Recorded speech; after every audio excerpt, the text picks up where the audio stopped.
Good morning मेरे प्यारे दोस्तों, भाई बहन, न्यू स्टूडेंट्स, कॉमरेड। आगे आज का जो चैप्टर है अपना इंग्लिश ग्रामर, उधर हमने हिंदी का 3 वीडियो बनाया है, पार्ट 1, पार्ट 2, पार्ट 3। हमने बताया था दोनों लैंग्वेज लेकर चलेंगे हम। हिंदी के 3 वीडियो, एक चैप्टर सदविचार 3 वीडियो हम बता चुके हैं ये। अब इसके बाद इंग्लिश के भी अगला चैप्टर बता रहे हैं, क्योंकि इधर हाई स्कूल और इंटर का जो लोग एग्ज़ाम देने वाले उनके लिए भी चैप्टर इम्पोर्टेंट है। आर्टिकल चैप्टर हम आप सबके सामने ला रहे हैं इसको ये, और ये बहुत इम्पोर्टेंट चैप्टर है ये, चाहे एकेडमिक एग्ज़ाम देना हो, हाई स्कूल इंटर का, किसी बोर्ड का, चाहे कॉम्पिटिशन देना हो। ये हिंदी जो आप 6, 7, 8 शुरू क्लास से पढ़ते चले आ रहे हैं, और भी आपका आगे भी पीछा करेगा ये चैप्टर, इसलिए मोस्ट इम्पोर्टेंट चैप्टर होता है। प्रत्येक परीक्षा में क्वेश्चन इसमें से आते हैं ये। अब हम चले आते हैं ये English grammar, article A and D. 3 प्रकार के आर्टिकल होते हैं, डिफरेंट और डिफरेंट। अब इसको डिटेल इसमें हम इसका यूजेज बता रहे हैं, बाकी डिटेल थ्योरी में नहीं ज़्यादा इसको बताएंगे ये। अब यहाँ पर पार्ट 1 में हम सिर्फ ए एन का प्रयोग बताएंगे, पार्ट 2 में द का प्रयोग बताएंगे, क्योंकि द का प्रयोग बहुत लंबा है, बहुत टिपिकल है, बहुत बारीकी उसमें रहता है, इसलिए उसको हम दूसरे भाग बताएंगे। हो सकता है उसमें 3 भाग कर दें, 2 भाग करके 2-3 उसमें कर दें हम ये। इसलिए आज जो बता रहे हैं पार्ट 1 में सिर्फ ए एन का प्रयोग बता रहे हैं ये। अब इस ए एन के प्रयोग में सबसे पहले हम स्वर और व्यंजन देखते हैं ये। क्या करेंगे? सबसे पहले स्वर और व्यंजन देखेंगे ये। स्वर कितने प्रकार के होते हैं ये, और व्यंजन कितने प्रकार के होते हैं, कौन कौन स्वर हैं, कौन कौन व्यंजन हैं। ए एन का प्रयोग स्वर और व्यंजन पर आधारित होता है ये। जैसे हमने यहां पर लिख दिया स्वर, ए एन का प्रयोग करने के लिए सबसे पहले स्वर व्यंजन को देखेंगे। सबसे पहले स्वर देखते हैं। इंग्लिश का जो स्वर होता है ये ई आई ओ यू, ये 5 प्रकार के स्वर होते हैं ये। हालांकि इंग्लिश में स्वर 20 होते हैं, एक बार टेट में आ चुका है, 17-18 में किसी बार टेट में आ चुका है, या टेट या सी टेट किसी में आया है ये। इसको हम एक अलग से वीडियो बनाएंगे, ओवेल और कॉन्सोनेंट का ये, उसको अलग से बताएंगे। अभी इसमें बस इतना देखिए, वो 20 कैसे होता है उसको बताएंगे हम ये।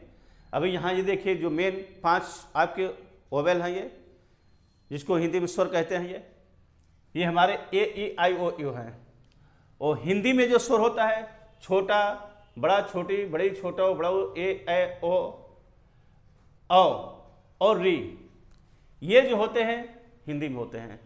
हिंदी का हम इसके पहले एक वीडियो, टेट का एग्जाम था उसके पहले एक वीडियो बना चुके हैं, सिर्फ वर्ण विचार का उसमें है, वर्ण और वर्णमाला उसमें है ये। वर्णमाला उसमें हमने बताया है, स्वर और व्यंजन को अलग अलग हम करके बताए हैं उसमें, उसको आप सब देख लीजिएगा, उसको डिटेल। अंग आपका स्वर होता नहीं हो, स्वर के बाहर है। ये 11 जो आपके होते हैं हिंदी में 11 स्वर होते हैं ये, बाकी जो बचते हैं वो व्यंजन होता है ये। इनको छोड़कर बाकी सब व्यंजन है ये। इसी तरह से व्यंजन कॉन्सोनेंट इंग्लिश में ए टू जेड, ए से जेड तक, ये आपका स्वर छोड़कर ए ई आई ओ यू, ये 5 छोड़कर बाकी जितने होते हैं ए से जेड तक, वह हमारे कॉन्सोनेंट और जिसको हिंदी में व्यंजन कहते हैं ये। अब इस पार से स्वर और व्यंजन जब क्लासिफिकेशन हो गया, उसके बारे में जब हम जान गए, तो अगला जो नियम होता है हमारा आयन का प्रयोग। आयन का प्रयोग सबसे पहले ये, इसमें 2 प्रकार के नियम हमने लिखा है ये। 2 प्रकार के नियम में, और बहुत शॉर्टकट लिख रहे हैं इसमें। फर्स्ट लेटर ओवेल, उच्चारण भी ओवेल होने पर। बहुत ज़्यादा अगर डिटेल लिखाते हैं तो किताब का पूरा नियम हो जाता है, तो किताब का नियम भी शॉर्टकट को, क्योंकि वीडियो बनाए, वीडियो में शॉर्टकट बहुत संक्षिप्त लेकर चलना पड़ता है ये। फर्स्ट लेटर ओवेल अर्थात उस शब्द का पहला लेटर, पहला अक्षर, पहला लेटर जो होता है स्वर वो वर्णमाला जो होता है, वर्णमाला का ये शब्द का जो पहला अक्षर होता है, लेटर्स होता है, वो क्या होना चाहिए, वो ओवेल होना चाहिए। अर्थात इनमें से कोई एक फर्स्ट लेटर ओवेल हो, उच्चारण भी ओवेल हो, दोनों ओवेल होना चाहिए। सबसे पहले हमें देखना एन का प्रयोग ओवेल ओवेल, एन का प्रयोग ओवेल अगर है, चाहे स्वर से लिखा गया चाहे व्यंजन से लिखा गया है, ओवेल अगर हो तो एन का प्रयोग होगा। तो पहला नियम यहां पर हमारा ये हो रहा है, ये फर्स्ट लेटर ओवेल, उच्चारण भी ओवेल होने पर एन का प्रयोग होगा। जैसे एक एक, जैसे an apple, an apple, an egg, an ink pot,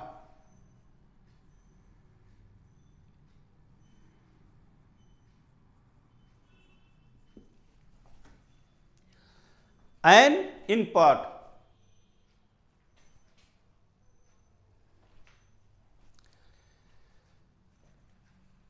N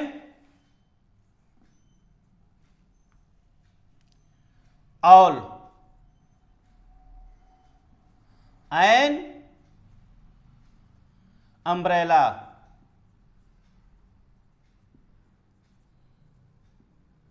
N umbrella आदि।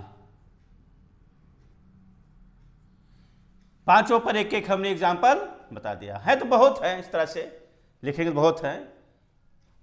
मेन चीज यहां पर नियम आपको समझना है। फर्स्ट लेटर ये क्या हो गया आपका, ए हो गया। एप्पल, उच्चारण भी ए हो रहा है, ये अर्थात एप्पल अर्थात उच्चारण भी लिखा है ओवेल गया है, उच्चारण भी आपका ओवेल हो रहा है। ये जितने हमने लिखा है ये सब आपका ये इस नियम पर आधारित है। दूसरा जो कह रहा है फर्स्ट लेटर कॉन्सोनेंट और उच्चारण ओवेल हो, यहां भी ओवेल यहां भी हो, कॉन्सोनेंट और ओवेल हो। जैसे एन आवर, एन आवर लिखा गया यच से, लेकिन पढ़ा जाएगा आवर, आ उच्चारण क्या हो रहा, आ हो रहा, अर्थात स्वर हो रहा है। ये an hour, an hotel, hotel लिखा जाता है यस, लेकिन पढ़ा जाएगा होटल, ओ पढ़ा जाएगा। एन हेयर, ये हेयर उत्तराधिकारी होता है, बाल नहीं होता। ये EIR हेयर, हेयर मीन्स उत्तराधिकारी। An honest man,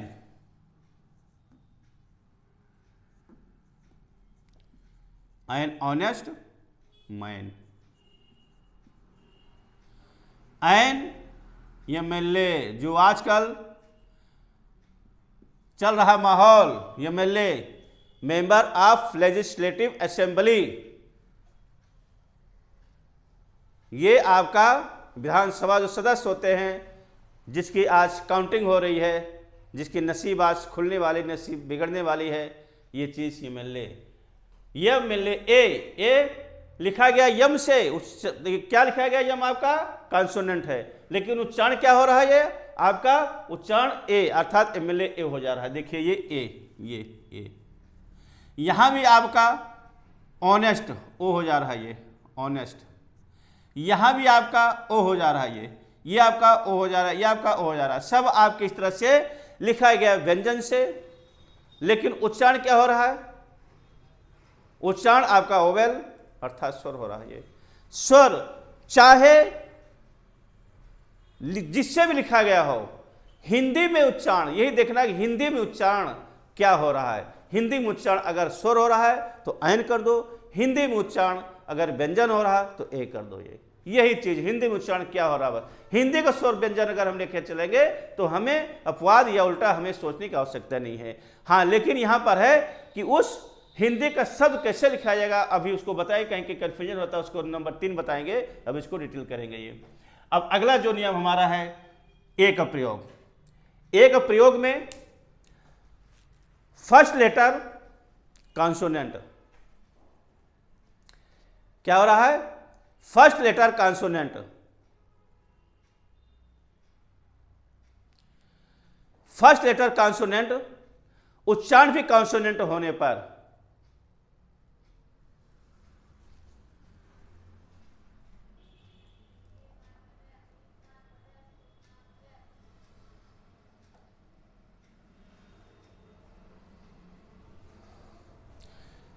first letter consonant उच्चारण भी कॉन्सोनेंट होने पर एक प्रयोग पहला शब्द का पहला अक्षर कॉन्सोनेंट अर्थात व्यंजन और उच्चारण भी कॉन्सोनेंट, तो यहां पर एक प्रयोग, जैसे a boy, a girl, B हो गया कॉन्सोनेंट अर्थात व्यंजन हो गया, जी व्यंजन हो गया ये, ए बैट, ए बुक,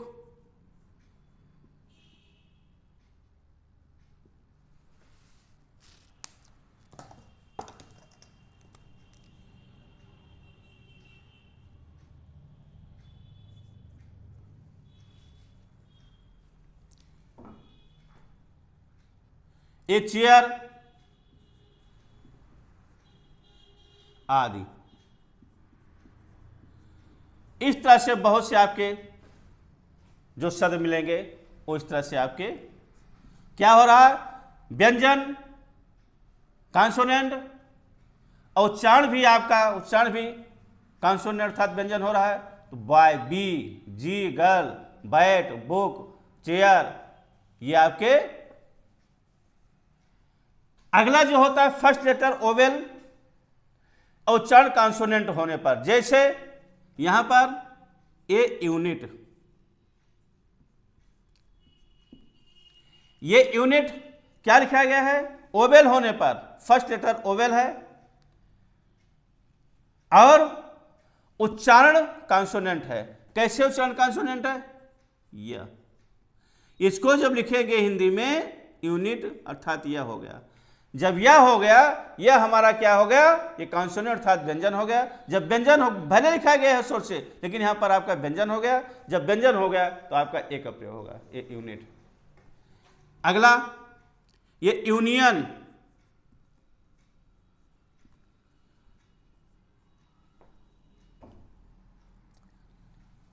ये university,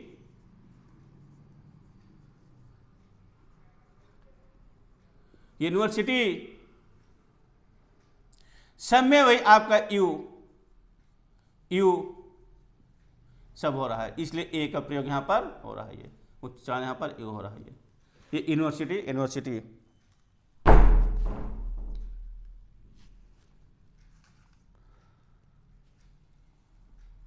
a one eyed, one eyed man, a rupee note, A rupee note. इस तरह से बहुत से आपके एग्जाम्पल जो मिलेंगे, बहुत से शब्द मिलेंगे जो लिखा गया है ओवेल से, शुरुआत का लेटर ओवेल है लेकिन उच्चारण करने पर व्यंजन होता है। ये इस तरह से तो वहाँ पर एक प्रयोग होगा। और पहला जो नियम है, कॉन्सोनेंट लिखा गया है और उच्चारण भी कॉन्सोनेंट है, वहाँ पर एक प्रयोग होगा। और इस तरह से आयन के प्रयोग में, आयन प्रयोग चाहे स्वर लिखा गया हो चाहे व्यंजन से लिखा गया हो, उच्चारण अगर उसका स्वर होता है तो यहाँ पर यह देखना है उच्चारण हिंदी का इंग्लिश का अगर ओवेल होता है तो आयन करो, उच्चारण अगर कॉन्सोनेंट होता है हिंदी इंग्लिश का तो एक का प्रयोग करो। यही शॉर्टकट इसकी विधि है, शॉर्टकट इसका नियम है। उच्चारण क्या हो रहा, लिखा चाहे जिससे गया हो, उच्चारण क्या हो रहा, उच्चारण स्वर हो रहा है तो आयन करो, उच्चारण व्यंजन हो रहा है तो ए करो, उच्चारण स्वर हो रहा है तो आयन करो, उच्चारण कॉन्सोनेंट व्यंजन हो रहा है तो एक करो। यही आपको लिखना है, यही चीज याद करना है, बाकी इसमें कुछ है नहीं। अब कल जो हम आपको बताएंगे दग प्रयोग बताएंगे, दग प्रयोग में 2 वीडियो करके बताएंगे। इसमें लम्ब प्रयोग, कहाँ दग प्रयोग होता है, कहाँ दग प्रयोग नहीं होता है, कभी कभी डबल द का प्रयोग होता है। इस तरह से मोस्ट इंपॉर्टेंट चैप्टर द है, इसको कल वाले भाग में बताएंगे। कृपया करके इस चैप्टर को, इस भाग को आप सब देखिए, लाइक सब्सक्राइब शेयर करिए। कोई समस्या हो कमेंट्स करिए, उसको हम दोबारा कमेंट्स के अनुसार उसको हम दोबारा अगली वीडियो में इम्प्रूव करके बताएंगे। धन्यवाद।